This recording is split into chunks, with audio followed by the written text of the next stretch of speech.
আসসালামু আলাইকুম সবাইকে। আমি তন্ময় বলছি স্পোর্টস টিএসসি চ্যানেল থেকে। আজকের ভিডিওটা আমার জন্য কিছুটা ইমোশনাল কারণ probably one of the finest manager তার ব্যাপারে তার পুরা হিস্ট্রি কতদিন ফুটবল খেলেছেন সবকিছু ডিসকাস করব। এবং তার থেকে বড় ব্যাপার যে আমার জার্সিটা খুঁজে বের করতে খুব সমস্যা হয়েছে। এটা হচ্ছে ক্লপ প্রথম সিজন 2015 সালের লিভারপুলের হোম জার্সি। তো ওইটা পরেই আজকে করা। তো ওয়ারিয়র সাইন দেওয়া। এখন শুরু করছি ক্লপের ব্যাপারে বলা।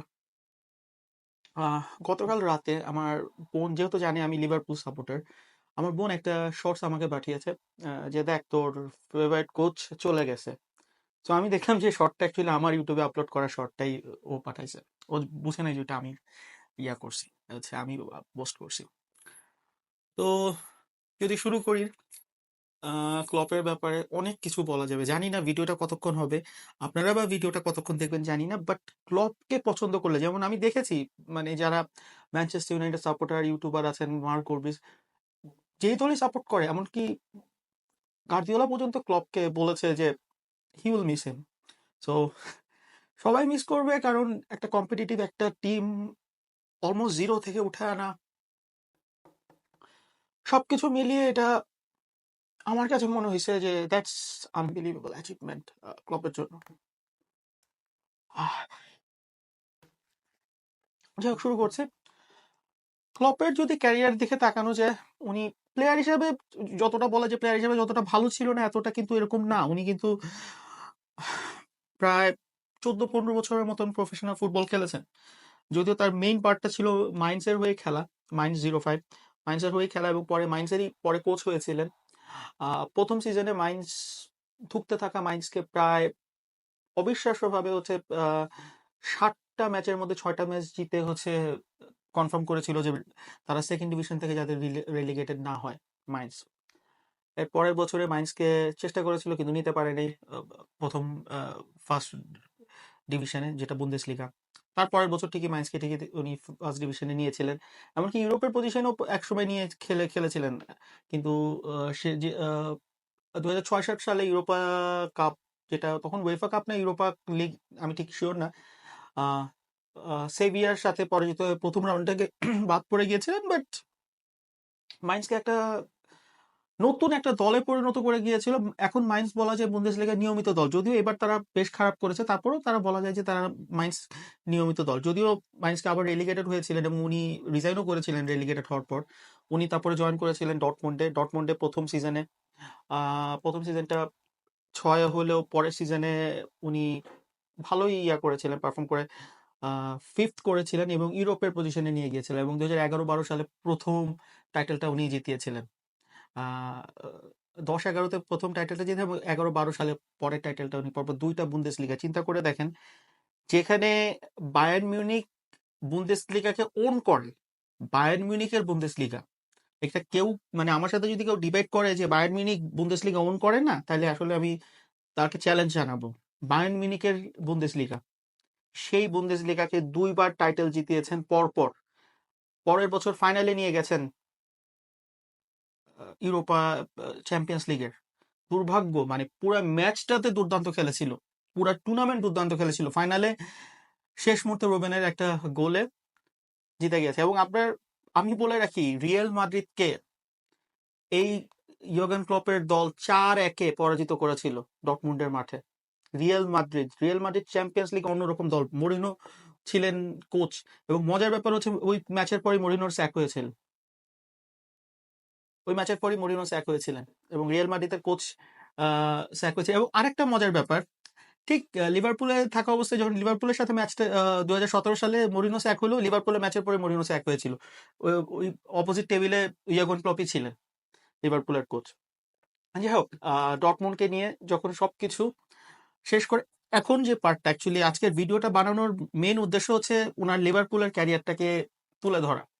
কারণ ডটমুন্ডকে এনেছেন, উঠিয়েছেন, একটা পর্যায়ে নিয়ে গেছেন, পরে তারা গত বছর জিততে পারে নাই। ডটমুন্ড মোটামুটি একটা দল হিসেবে বুন্দেসলিগাতে সবসময় একটা ছিল, হচ্ছে মানে একটা প্রতিষ্ঠিত দল ছিল।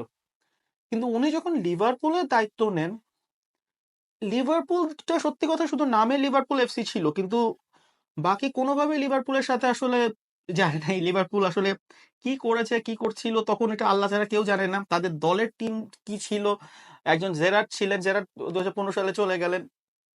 উনি যখন 16 সালে দায়িত্বটা নেন, না উনি 16 সালে নেয়নি, উনি 15 সালের 8ই অক্টোবর ওনার সাথে সাইন হয়েছিল। 9ই অক্টোবর উনি একটা প্রেস কনফারেন্স করেছিল এবং প্রেস কনফারেন্সে একটা কথা বলেছিল যে আমি নতুন স্পেশাল ওয়ান না, আমি হচ্ছে নর্মাল ওয়ান।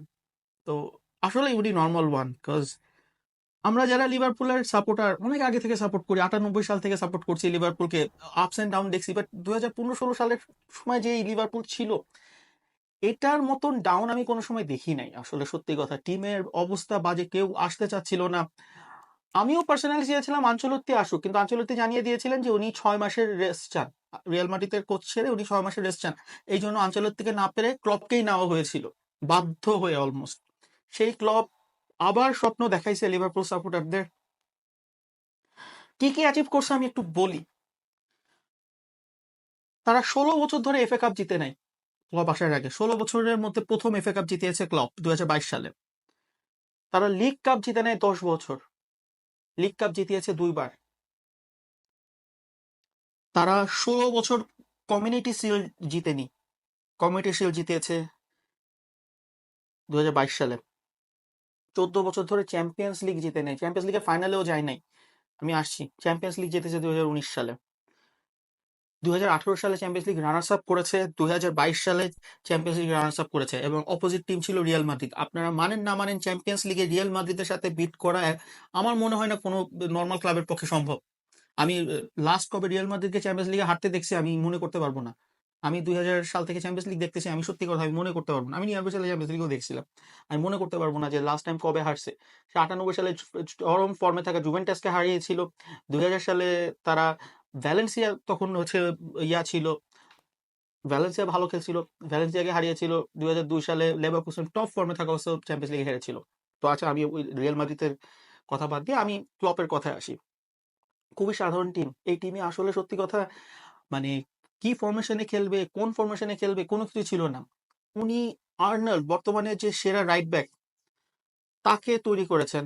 উনি সাদিও মানেকে চিন্তা অনেকেই চিন্ত, সাদামটনে খেলতেন রাইট ব্যাক, রাইট উইঙ্গে, এনে লেফট উইং এ খেলিয়েছেন। প্রথমে রাইট উইং এ খেলেছেন, পরে সালা আসার পর লেফট উইং এ খেলেছেন, এবং সালা মানে ফিরমিনোর যে ট্রায়ো, এটা উনার তৈরি।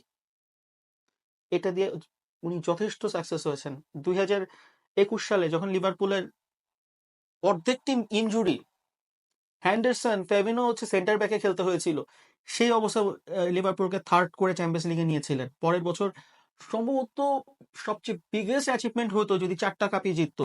লাস্ট ডেতে 4টা কাপে তারা এফএ কাপ, লিগ কাপ জিতেছে, কিন্তু চ্যাম্পিয়ন্স লিগের ফাইনালে হেরেছে। লাস্ট ডেতে 1 পয়েন্টের ব্যবধানে ম্যান সিটির কাছে হেরে গিয়েছিল।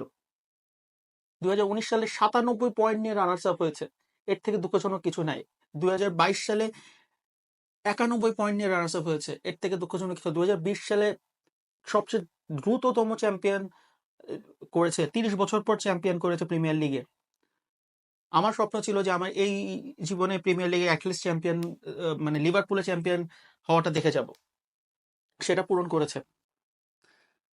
হঠাৎ করে একদিন সকালবেলা শুনি যে উনি এই বছর পর একটা ক্লাবে থাকবেন। উনি নভেম্বর ডিসেম্বরে কনফার্ম করেছিলেন, জানুয়ারি মাসের কোনো একটা তারিখে উনি, মানে দ্যাট ওয়াজ লাইক শকিং।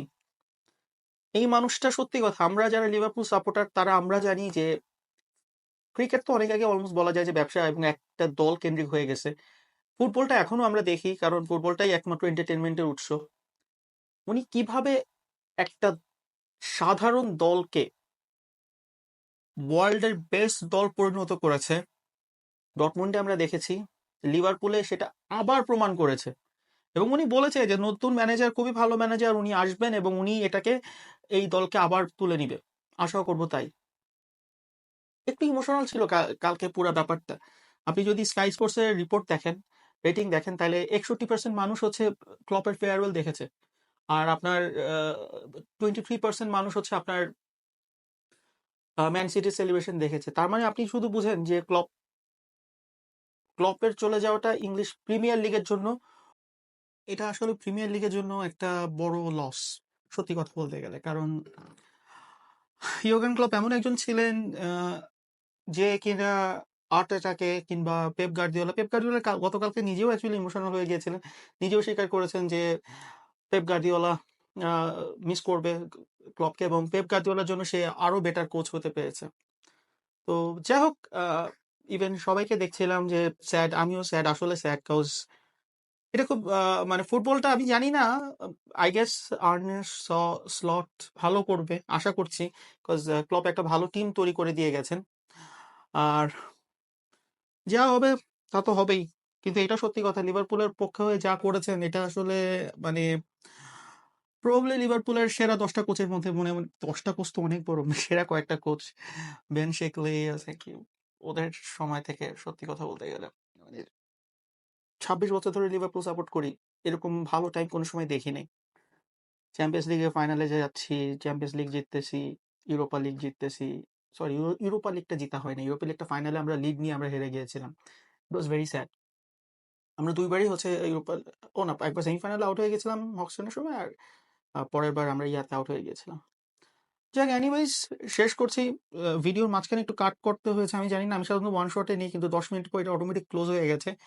আহ, আরেকটা জিনিস যেটা হয়েছে সেটা হচ্ছে ভিডিও শুরুর দিকে আমি একটু ইমোশনাল হয়ে গেছিলাম, আসলে ইট ওয়াজ ভেরি স্যাড, মানে I really don't know how to react on that, but it was very sad for moment for me. I was like, I was cried actually, I cried because, anyways, bye, hopefully পরের ভিডিওতে ইয়ে হবে। আর যদি ইয়োগান ক্লবকে পছন্দ করে থাকেন, Manchester United what ever supporter হন, please subscribe করেন, দ্যাটস মাই রিকোয়েস্ট। কমেন্ট করেন, হোয়াটস মানে ইমপ্রুভ করার কোন জায়গাটা আছে বলেন, নতুন নতুন ভিডিও করছি, ইমপ্রুভ করার কোথায় জায়গা আছে, কি আছে, সো এগুলো করেন, হোপফুলি আপনাদেরকে আরো বেটার প্রেজেন্টেশন দিতে পারবো। তো আসসালামু আলাইকুম, সাইন অফ করছি, আমি তন্ময়।